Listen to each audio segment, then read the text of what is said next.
Abdul adalah petani sederhana yang tinggal di sebuah desa kecil di tengah perkebunan sawit yang luas. Sebelum berangkat kerja, Abdul meminum kopi hitam yang diseduh istrinya, dan berangkat menuju kebunnya. Abdul dikenal sebagai sosok yang ramah namun tegas. Abdul berangkat kerja, ia berjalan di antara pohon-pohon sawit dengan parang di tangan. Seekor anjing kecil bernama Bimo berjalan di sampingnya. Matahari mulai naik, menerangi perkebunan sawit yang sunyi. Abdul berjongkok di dekat tanah berlumpur, menatap jejak besar yang tidak biasa.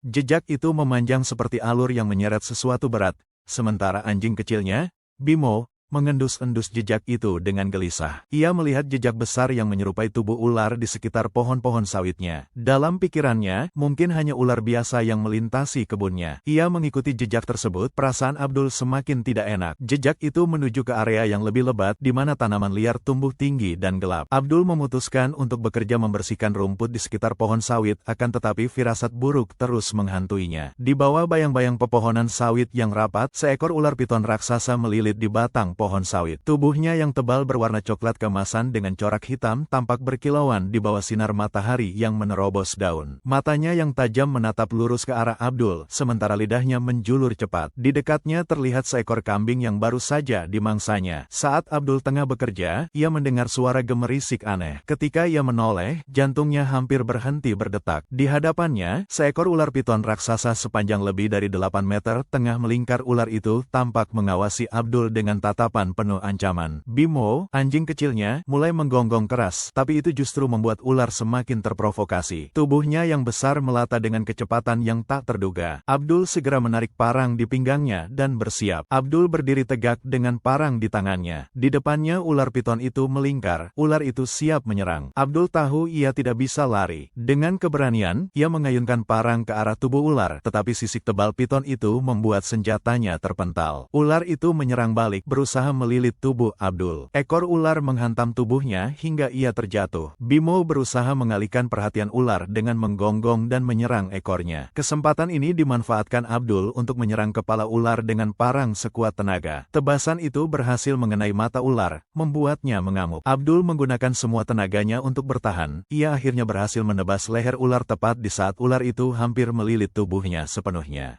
Ular raksasa itu akhirnya tergeletak tak bernyawa, dan Abdul terengah-engah sambil terduduk di tanah. Abdul berjalan pulang dengan tubuh penuh luka dan keringat. Matahari terbenam di kejauhan, menciptakan pemandangan yang indah di tengah perkebunan sawit. Setelah pertarungan itu, Abdul menjadi bahan pembicaraan di desa. Keberaniannya melawan ular raksasa menjadi legenda.